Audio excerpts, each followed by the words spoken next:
नमस्कार, मैं हूं रजनीकांत और आप देख रहे हैं सार्थ। आप सभी का बहुत बहुत स्वागत है। सत्ता पे संग्राम, घमासान सब मचा हुआ है। नालंदा के सातों विधानसभा में सबसे हॉट सीट अगर कोई बनने जा रहा है तो वो है बिहार शरीफ। 172 विधानसभा, काफी दिलचस्प मोड़ पर पूरी कहानी है, राजनीतिक लड़ाई है। और देखिए, बहुत सारा खेल पिछले कुछ दिनों से देखने को मिल रहा था और आज भी देखने को मिल रहा है।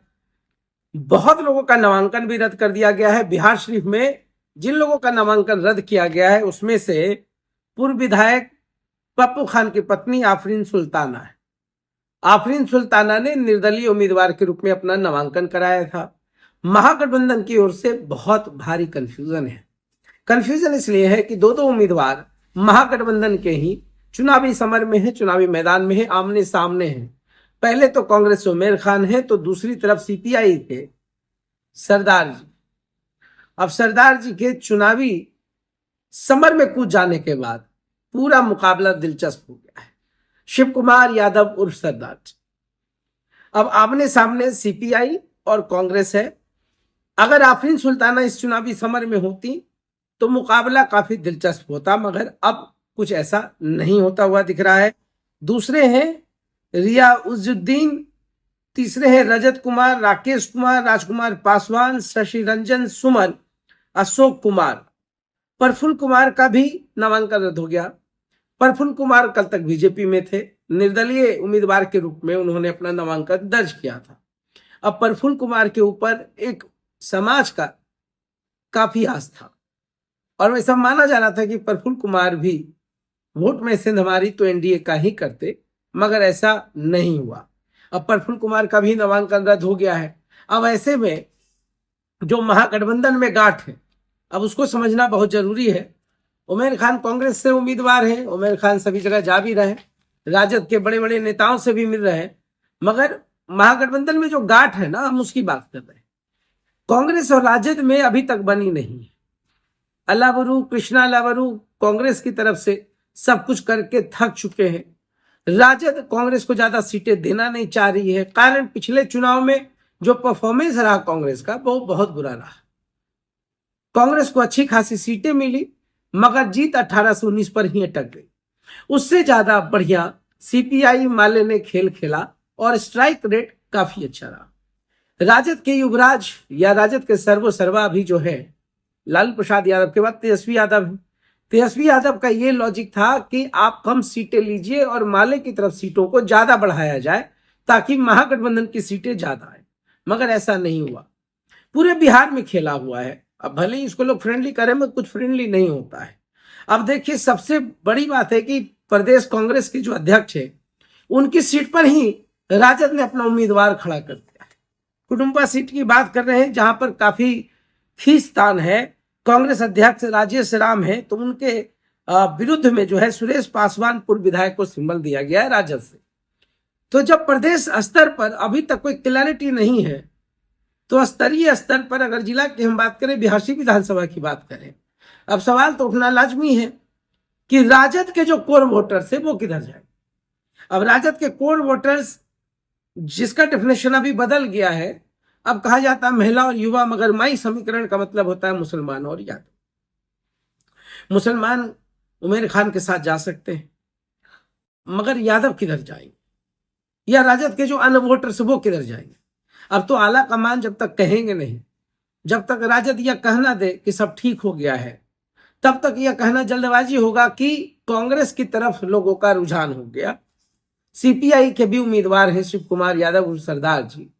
अगर राजद ने अपनी तरफ से यह ऐलान कर दिया, मैंने फिर कह रहा हूं, ये राजनीतिक कयासों का है, कुछ भी स्थापित हो जाए ऐसी कोई गारंटी नहीं है। मैं ये कह दूं कि राजद के लोग कांग्रेस के साथ चले जाएंगे तो ये भी कहना जल्दबाजी होगी। कृष्णा अलावरू है, उनका ईगो तो क्लैश कर चुका है, हरियाणा में भी क्लैश किया, नतीजा क्या रहा वो आपने देखा होगा। दिल्ली के भी चुनाव में कांग्रेस का ईगो क्लैश किया, नतीजा क्या रहा आपने देखा। बिहार में इधर काफी तनातनी है। कृष्णा अलावरू से अब ठीक ढंग से तेजस्वी यादव की बात भी नहीं हो पा रही है। तो ऐसे में सस्पेंस बिहार शरीफ में बरकरार है कि कौन किधर जाएगा। अब पूर्व विधायक पप्पू खान की पत्नी का नामांकन रद्द हो गया आफरीन सुल्ताना का। अब आफरीन सुल्ताना क्या करेंगी, पप्पू खान क्या करेंगे, अब पप्पू खान किसको समर्थन देंगे यह भी देखना दिलचस्प होगा, क्योंकि पप्पू खान नाराज चल रहे हैं, पप्पू खान शिकायत कर रहे हैं, पप्पू खान उमर खान के खिलाफ में बोल रहे हैं। तो ऐसे में अब क्या होगा, अब पूरी कहानी में ट्विस्ट है भैया। अब समझना बहुत जरूरी है कि बिहार शरीफ का भविष्य क्या होने वाला है, और जिन लोगों ने नामांकन किया है उन लोगों के नाम पर अब कितनी मोहर लगेगी, यह भी बहुत ही कड़ा मुकाबला है। अब कुल मिलाकर के अगर समझने की हम कोशिश करें तो अब फाइट किसके किसके बीच में है। अब उमर खान है सामने, डॉक्टर सुनील है एनडीए से, शिव कुमार यादव भी है, जनसुराज से दिनेश कुमार है, और ये सारे लोग काफी पढ़े लिखे हाई प्रोफाइल के लोग हैं। अब देखिए पूरे खेल में अब जो उम्मीदवार रह गए मैदान में उसमें से उमर खान है, मनोज कुमार ताती है, डॉक्टर सुनील कुमार है, दिनेश कुमार है जनसुराज से, शिव कुमार यादव है, अमित कुमार है, अमित कुमार मनोज ताती के बेटे हैं, मोहित कुमार उर्फ कुंदन यह चुनावी समर में रह गए हैं, राकेश पासवान और सरस्वती कुमारी जो सालूगंज से है बिहार शरीफ की, ऐसे उम्मीदवार आ गए। अगर 2020 की हम बात करेंगे, 2020 में थोड़ा सा टसल रहा, सुनील साहब राजद से थे, 15,000 वोट से हारे थे। उस वक्त में आफरीन सुल्ताना थी जिन्होंने 13,443 वोट लाया, शमीम अख्तर 2,626 वोट उन्होंने लाया, मोहम्मद सफीर आलमगी थे 1820 वोट उन्होंने लाया, मुख्तार थे 1050 वोट उन्होंने लाया, इरशाद अहमद 259, कुल 19,138 वोट जो था वो मुस्लिम कैंडिडेट्स खड़ा होने के बाद आए, जिसके बाद महागठबंधन की हार भी हुई थी। मगर इस बार जो है कहानी बिल्कुल अलग है, इस बार सिर्फ उमर खान है, मुस्लिम कैंडिडेट्स के नाम पर सिर्फ उमर खान है और बाकी सारे लोग हैं।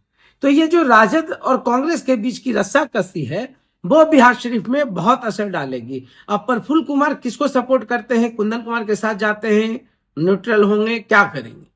प्रफुल्ल कुमार की भी राजनीति है, प्रफुल्ल कुमार के भी पीछे बहुत सारे लोग खड़े हैं। तो अब जो लड़ाई है, अब प्रफुल्ल कुमार किसके तरफ जाते हैं ये देखना दिलचस्प होगा। दिनेश कुमार जनसुराज से हैं, जनसुराज से दिनेश कुमार है, तो इस कारण से जो प्रशांत किशोर के जो वोटर्स होंगे या प्रशांत किशोर के नाम पे होंगे वो निश्चित रूप से दिनेश कुमार को सपोर्ट करेंगे। दिनेश कुमार भी काफी पढ़े लिखे हैं, महापौर रहे, पहले महापौर रहे हैं बिहार शरीफ के। तो वो जो टसल है वो देखना पड़ेगा। अब ध्रुवीकरण क्या हो जाता है, पप्पू खान किसको सपोर्ट करते हैं, इन तमाम चीजों पर है। मगर फिलहाल महागठबंधन में गांठ है, इसको समझना पड़ेगा। और महागठबंधन में राजद के जो कोर वोटर्स हैं वो किसकी ओर जाते हैं यह देखना दिलचस्प होगा। तो कहानी में बहुत सारा ट्विस्ट है, कहानी में बहुत सारा संग्राम है, कहानी किस ओर जाती है, सत्ता का संग्राम है। डॉक्टर सुनील के लिए कितना चुनौती होगा, क्योंकि राह तो अब आसान रहा नहीं। पहले होता था कि महागठबंधन के बहुत सारे लोग खड़े हो जाते थे, मुस्लिम कैंडिडेट्स खड़े हो जाते थे, महागठबंधन का वोट जो होता था उसमें बिखराव हो जाता था। मगर इस बार ऐसा नहीं है, महागठबंधन में गांठ है तो इसका भी असर होगा। इधर बीजेपी से हैं डॉक्टर सुनील, तो डॉक्टर सुनील 5 बार के विधायक हैं। अब उनके समीकरण के साथ कौन फिट बैठेगा वो भी देखना दिलचस्प होगा। मगर विरोध, अंतर विरोध सब जगह पर है, बिहार शरीफ में भी है, हर पार्टी में है। तो हर पार्टी का गुना भाग समीकरण सब पे हमारी पैनी निगाह है। तो देखते रहिए साथ। बहुत बहुत धन्यवाद।